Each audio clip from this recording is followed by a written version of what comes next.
when the judge found out who her father was. Everyone went silent, based on a fictional but emotional courtroom story in the U.S. It was a regular Tuesday morning at the Los Angeles County Family Court. The courtroom was packed and the air felt thick with tension. At the center stood a little girl, barely 9 years old, wearing a simple pink hoodie and tightly holding a worn-out backpack. Her name was Emily Carter. She was quiet. Too quiet for a child that age. She didn't cry. She didn't ask questions. She simply stood there, eyes to the floor, as two social workers explained her situation to the court. Her foster home had recently collapsed, and no known relatives had come forward. Presiding over the case was Judge Marjorie Hill, a stern and sharp woman known for being dismissive, especially toward cases she deemed unimportant or wasting court time.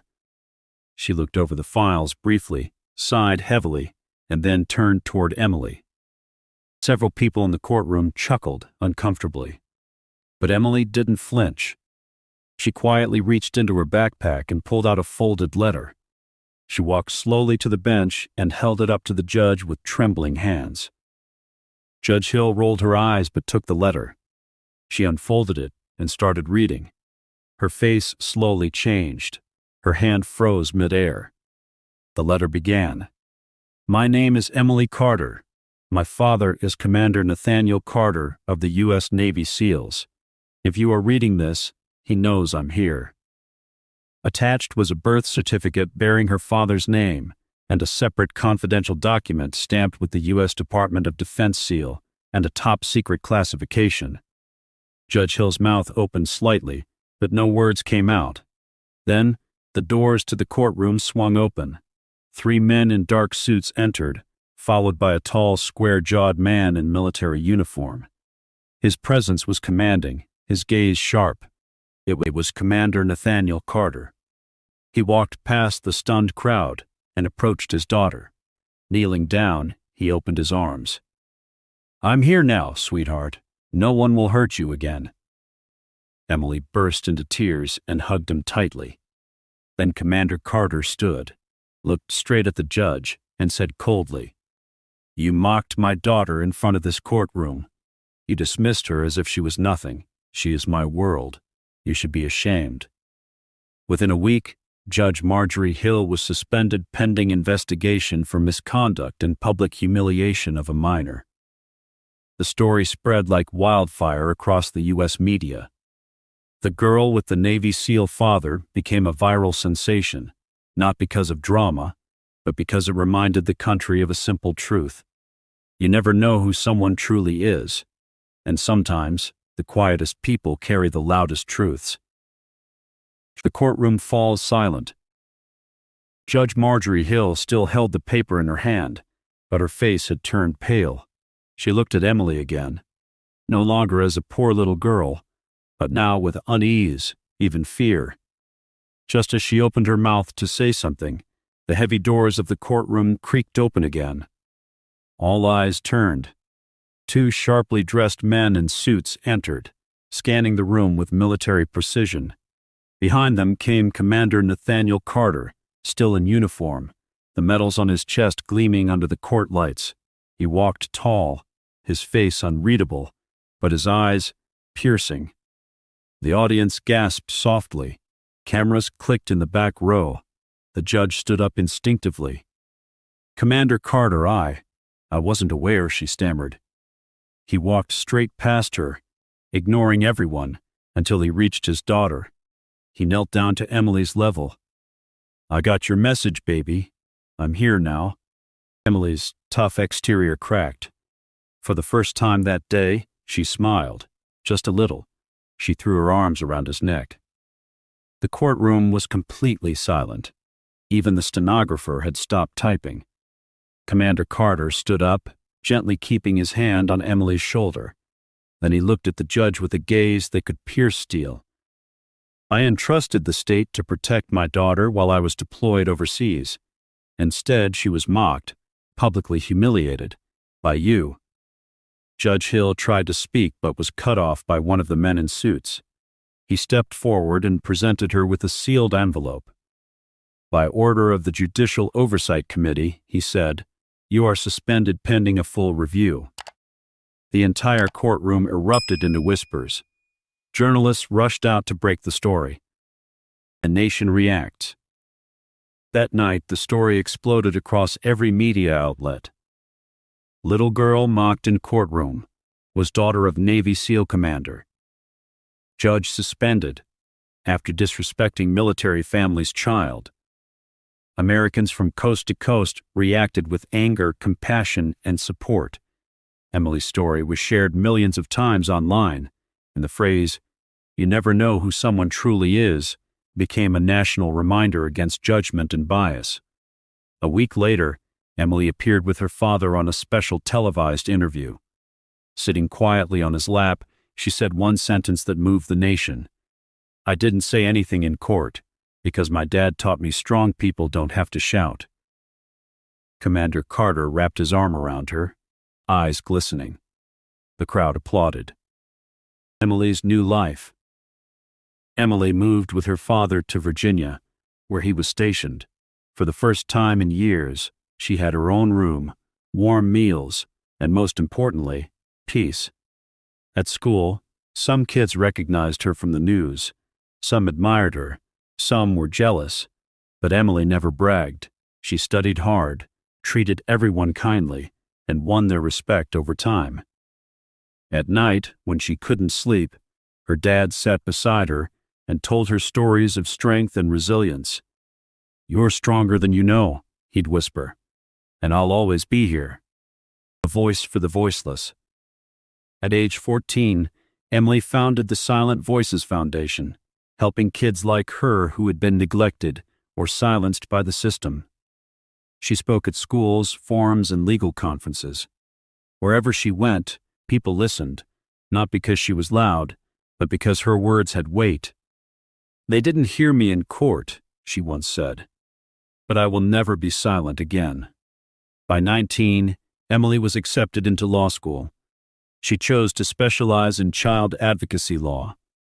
One day, as a legal intern, she returned to that same courtroom, now as a future attorney. The court clerk smiled at her. "You're that little girl who changed everything, aren't you?" Emily nodded. But this time, she wasn't there to be rescued. She was there to fight for others. From silence to strength, Emily Carter became a symbol across America, a reminder that quiet voices can shake the world. At 19, Emily Carter stepped into the courtroom where her life had once changed forever, but this time, not as a victim. She wore a dark suit, held a notebook, and had her law school intern badge clipped to her blazer. The same wooden benches, the same judge's bench, even the same scent of old case files and worn-out justice. The court clerk looked up and paused.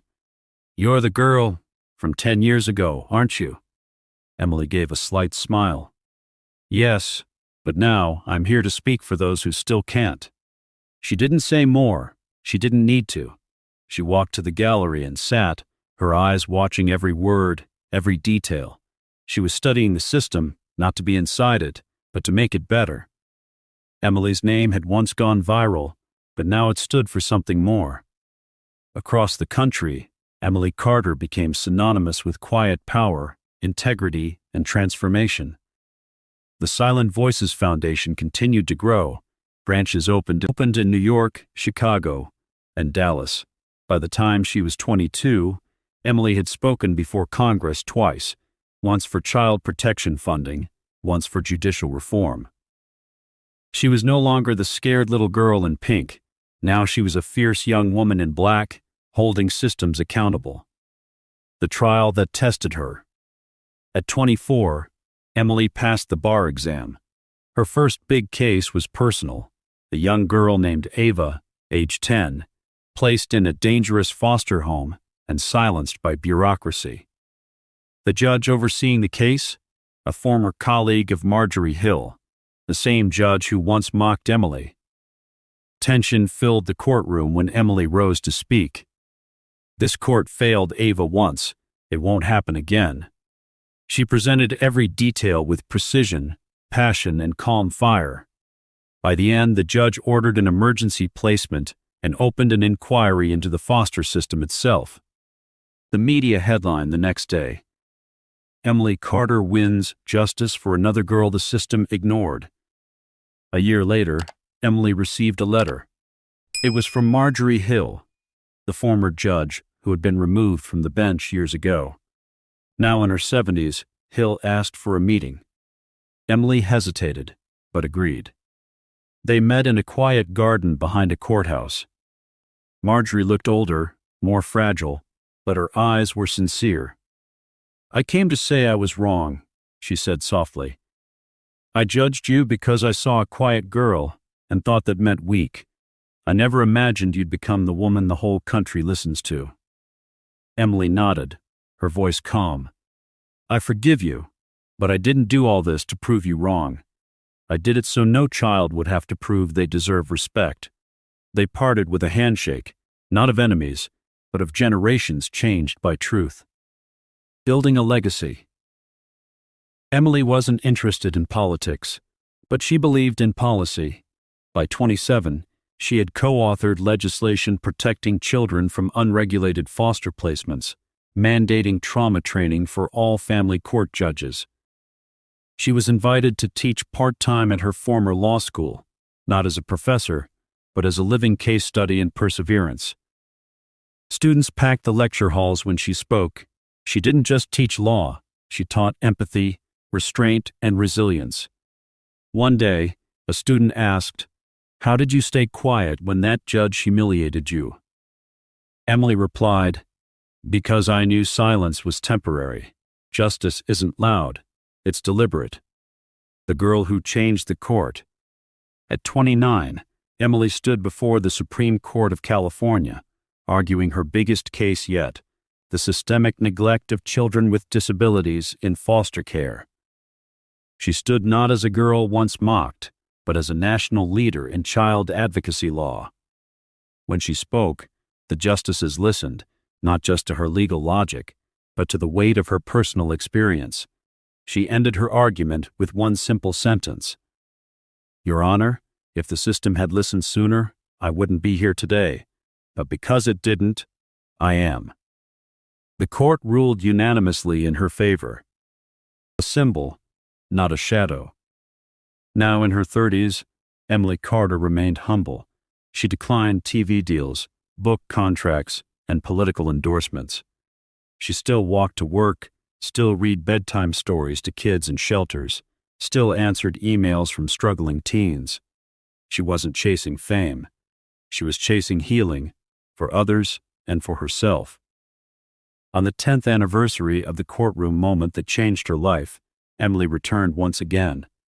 This time, with dozens of children from her foundation. She gave them a tour, showed them where she once stood. She placed her hand on the wood rail and whispered, "You don't have to scream to be heard. You just have to speak with purpose."